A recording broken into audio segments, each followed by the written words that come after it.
Perkenalkan, nama saya Ari Prasetya, selaku pengelola dan mitra dari Kurma TV dan mitra sahabat-sahabat sekalian semua.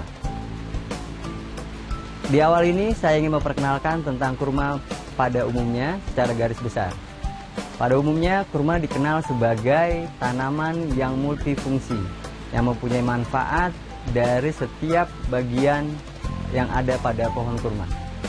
Terutama yang lebih dikenal manfaat dari kurma adalah buahnya. Selain itu sebenarnya kurma mempunyai banyak manfaat selain buah, seperti pelepahnya bisa digunakan sebagai home furnishing dan manfaat lainnya yang nanti kita jelaskan satu persatu di lain kesempatan. Saat ini saya ingin memperkenalkan kurma secara umum, bahwa kurma termasuk jenis tanaman dalam kategori palem-paleman. Nama ilmiahnya adalah Punica dactylifera. Punica dactylifera itu masuk ke keluarga palem. Nah, yang cukup menarik adalah kenapa namanya Punica. Punica itu adalah nama burung mitos di zaman Mesir, yang burung itu kalau misalnya dia terbakar masih tetap hidup. Dan faktanya pohon kurma pun masih tetap hidup walaupun terjadi kerusakan yang cukup berat akibat kebakaran. Jadi itu yang mengakibatkan diberi nama Punica dactylifera. Itu satu. Terus kedua, bahwa kurma itu range suhunya, kita akan coba satu persatu menjelaskan tentang klimatologi tentang kurma. Jadi kurma itu bisa tumbuh secara maksimal, itu ada beberapa persyaratan secara klimatologinya. Yang pertama itu dari sisi temperatur, kedua dari curah hujan, ketiga dari kelembapan udara, keempat angin, dan kelima itu dari sinar matahari. Kita lihat suhu yang di literatur menyebutkan bahwa range suhu kurma itu 7 sampai 40 derajat Celcius.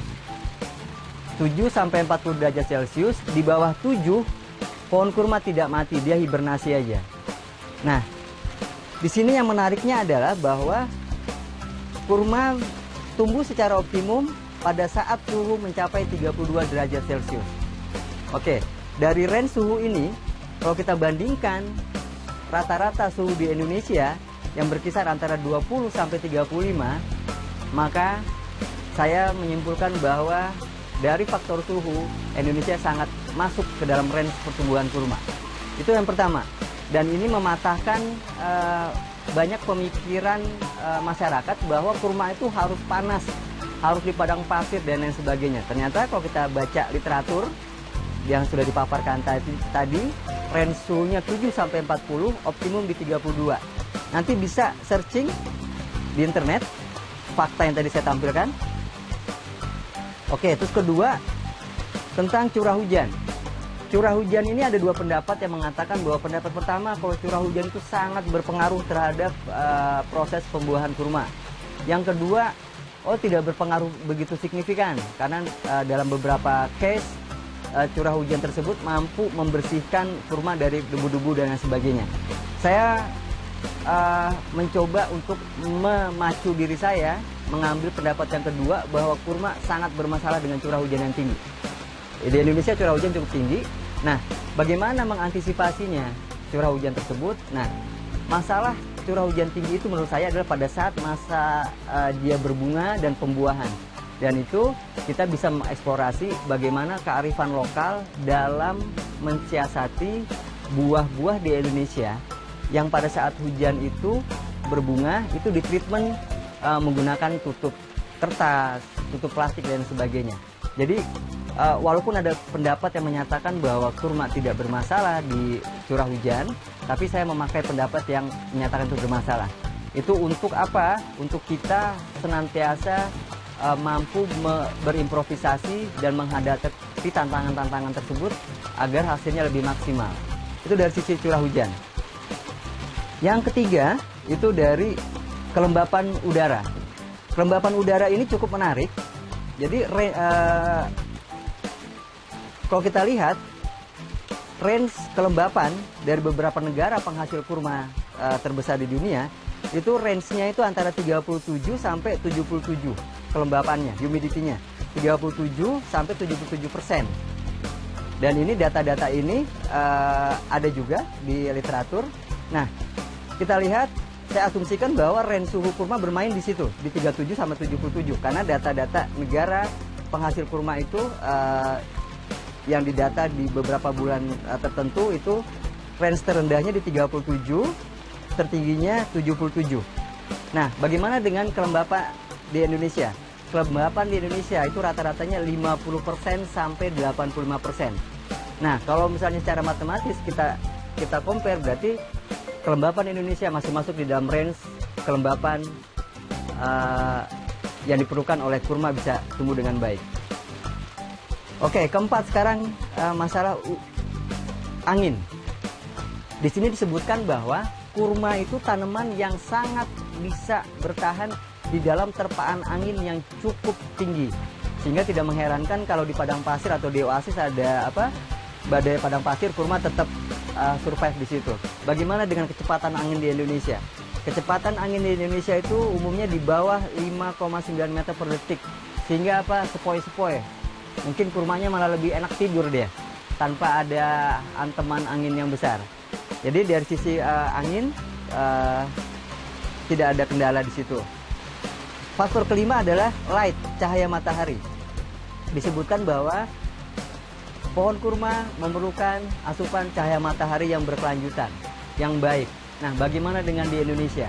Ini kita lagi hujan nih, di Bogor curah hujan tinggi. Sehujan-hujannya Bogor, matahari pasti ada nanti, walaupun cuma sebentar. Jadi istilahnya, untuk intensitas sinar matahari di Indonesia, karena tropis, sepanjang tahun tidak berkendala dari sisi sinar matahari. Nah, makanya dari paparan tadi literatur yang saya ungkap secara sekilas, nanti kita bisa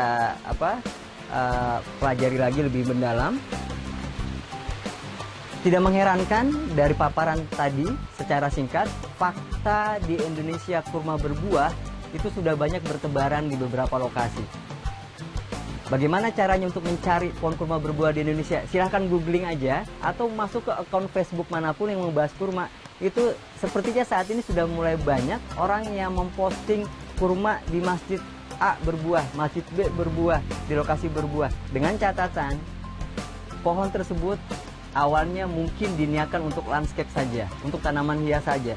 Sehingga perawatannya hanya sebatas untuk penyiraman dan lain sebagainya. Nah, bayangkan jika dari bibit kecil kita tanam dengan aturan main perkebunan, dengan pemupukan teratur, dengan irigasi yang tepat, dan lain sebagainya, perawatan maksimal, tentunya dengan doa juga lebih maksimal, insya Allah hasilnya akan lebih bagus dibandingkan temuan-temuan saat ini yang sifatnya sporadis di beberapa titik berbuah.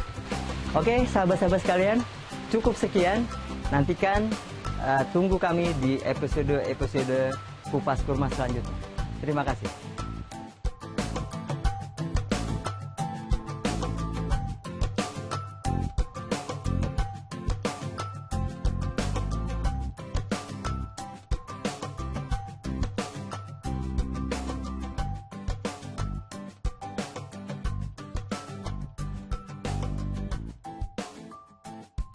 Episode kali ini saya akan mencoba membahas tentang